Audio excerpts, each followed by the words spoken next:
Mesdames et messieurs, bonjour à tous et bienvenue dans cette nouvelle vidéo. Aujourd'hui, on va continuer la fabrication de la poulie étagée pour le grand-père. Donc j'ai pris les cotations nécessaires pour la réaliser. Donc il me manquait quelques informations, notamment l'arbre moteur qui est un arbre de 19H7. Donc voilà, donc ça fait tout petit par rapport au gros diamètre que ça va être. Mais on va évider après toute la partie là. Donc on va se reprendre quelque part par là quand on aura fait tout ébauché, tous les épaulements. On se reprendra quelque part par là pour retourner et ensuite faire l'alésage précis du moteur. Et ensuite la réunion de tavette qui est une réunion de tavette de 6 normalisée. Donc voilà, donc on va continuer l'ébauche. On va se rapprocher et on va regarder un petit peu les conditions de coupe pour obtenir les bons diamètres et réussir. Donc, étant donné que c'est une petite machine, on peut être confronté à des problèmes de couple. Donc, c'est ce que j'ai été confronté. Donc bien souvent quand on arrive au creux d'un épaulement dans le coin, la machine, on a tendance à faire vibrer la machine.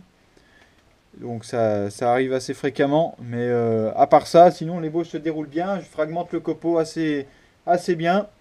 Bien sûr, il faut bien lubrifier avec ce genre de pièces parce que sinon vous n'allez jamais vous en sortir. Si vous faites à l'huile, le problème de l'huile, c'est que déjà ça va vous dégueulasser votre machine. Et en plus, ça va pas refroidir vraiment votre outil. Ça va accentuer la coupe, mais le mieux c'est la flotte puisque ça va éviter que la pièce monte en température inutilement. Voilà. Donc là, j'avais détendu la contrepointe. Je mets une petite pression légère, sans plus. Pas besoin de pression inutile sur la contrepointe. Elle a déjà assez de contraintes dessus. J'allume ma pompe. Voilà. J'ai réglé ma vitesse de rotation. Donc environ 90-100 tours. D'accord. Donc au harnais, plus basse vitesse de ce tour. J'ai tangenté. Voilà. Il semble que j'avais pris une passe la dernière fois. Je vais reprendre. Hop.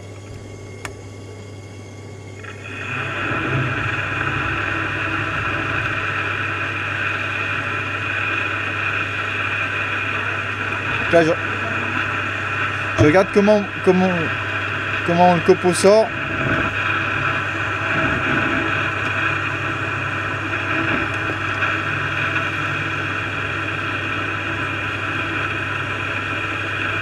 Donc là, je peux voir que je peux reprendre encore puisque donc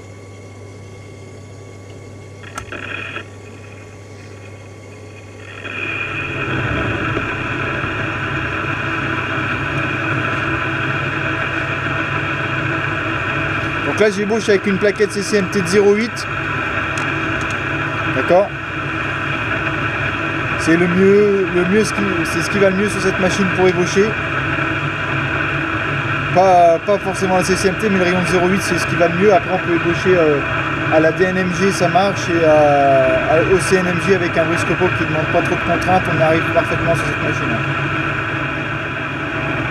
Donc là, voilà, je brise le copeau, on peut bien entendre que la machine est sous contrainte quand même, parce qu'il faut reconnaître que ça fait quand même pas mal de contraintes. S'il y a de la vibration, je réduis un peu la vitesse, étant donné que j'ai le variateur, ça me permet de bien juger la vitesse de rotation. Dès que ça commence à vibrer, je peux réduire. Si je vois que ça se sent bien, je peux accélérer.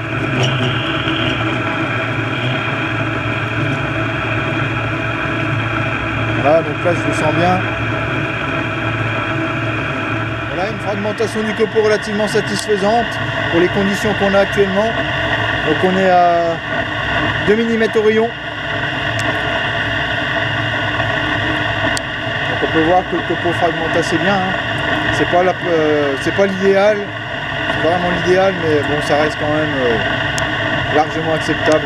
Faut se rappeler que la machine fait 2 chevaux et demi seulement. Bon, c'est 18, donc c'est un peu plus pénible à couper puisqu'en fait c'est assez mou. Et en fait la formation n'est pas, le copeau reste un peu collé, on va dire, à l'arête. Mais c'est pas toujours l'idéal à couper. Bon là, ça voit que ça va relativement bien, mais les aciers les plus mous sont pas forcément les meilleurs, d'accord.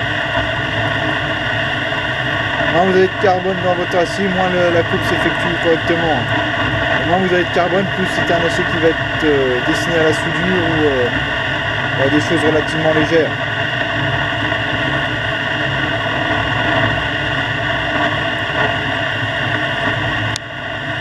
Donc là je suis toujours, pour information, j'ai tout fait ébaucher tout ça avec la même plaquette, d'accord, hormis la barre à grain que j'ai écrouté tout du long.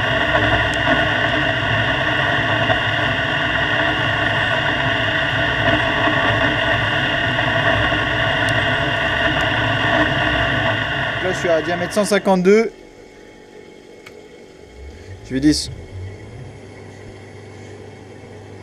descendre à 150 et vu que le diamètre est de 148, donc les deux mm. Et donc ensuite on créera le nouvel épaulement par la suite.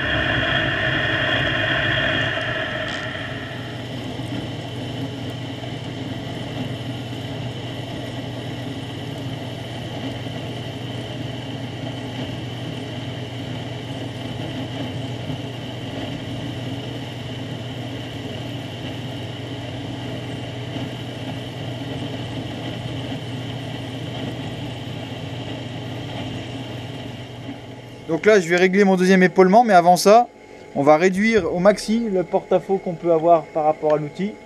D'accord, il faut toujours essayer de le minimiser, hein. Surtout sur les petites machines et des outils de petite section.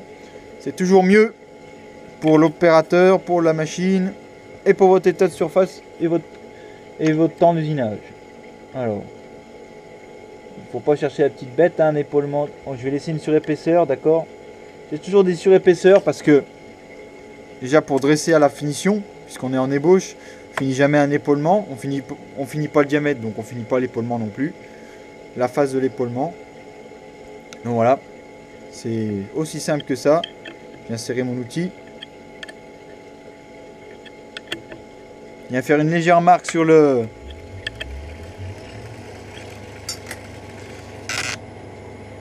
pièce. On y a contrôlé. Hop. Voilà. Oh là, il y a même beaucoup, hein. 3 mm de surrep. Quand c'est comme ça, ce que vous faites, c'est que vous avancez votre petit chariot de la valeur que vous souhaitez. Moi, je souhaite enlever 1 mm encore. 2 mm suffira bien. Je vais mesurer 5 dixièmes. Hop. Voilà, faut pas non plus chercher la petite bête. Et là, on va regarder si avec un tour complet de manivelle, c'est-à-dire 4 mm, on peut arriver à les prendre d'un coup avec la même avance et la même vitesse de rotation. Donc je suis repassé avec l'outil CNMG puisque maintenant j'ai assez de liberté pour pouvoir passer au-dessus de mon transversal. Donc je suis à 4 mm en profondeur totale, donc 2 au rayon. C'est le minimum pour cette plaquette pour qu'elle puisse fragmenter. D'accord, et une petite avance de 0,125 dixième mm par tour, pardon. Donc voilà, donc là ça fragmente bien, la vibration reste très atténuée, même s'il y en a, on l'entend, hein. D'accord, tout le coffret métallique vibre. Donc espérons que ça ne fasse pas défaut à l'électronique de puissance. Donc là on peut bien voir que la plaquette remplit parfaitement son job, elle brise bien son copeau. Donc CNMG TF, la même que la dernière fois. Brise copeau TF, elles vont super bien sur ce tour là. Voilà, on ne sait pas pourquoi, il y a des moments on a des endroits de vibration, du coup je ralentis un petit peu dans les tours, mais vraiment un tout petit peu, hein. Et ça continue son avance, et quand je vois que ça revient, je réaccélère. Parce qu'en fait je travaille dans la limite de la machine là, tout simplement.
Voilà le copeau qu'on essaye d'obtenir. La pièce fume, hein, elle est chaude. Hein. Là, elle a commencé d'être de bien chauffer, d'accord. Là, toute la chaleur s'est transmise à la pièce. Donc là, comme je l'ai dit, il y aura 3 poulies. Donc après consultation du grand-père, on aura 3 poulies qui sont identiquement, comment je vais dire, qui sont voilà identiquement, le diamètre descend identiquement. Mais là, on aura 2 beaucoup plus petites qui vont permettre de faire varier correctement la vitesse. Donc voilà aussi le petit copeau qu'on essaye d'obtenir. Donc c'est, il est tiède, hein, sans être trop chaud. Donc ça fait du C. Du C, un peu du C un peu plus long. C'est ce qu'on recherche, d'accord. Ça, c'est pas du tout le copeau idéal, mais ça, c'est quand vous arrivez contre l'épaulement, c'est normal, le copeau arrive plus à se briser, puisque pour se briser, il faut qu'il appuie sur cette face de l'outil. Donc là, il est obligé de s'échapper quelque part, et c'est en faisant une sorte de ficelle, comme ça, qu'il vient s'échapper. Donc voilà. Donc là, on peut bien obtenir, hein, l'état de surface est relativement correct pour de l'ébauche. Hein. Je prends quand même pas mal. Vous voyez, j'arrive à gérer la vibration en accélérant et décélérant. C'est une technique, d'accord, qui marche.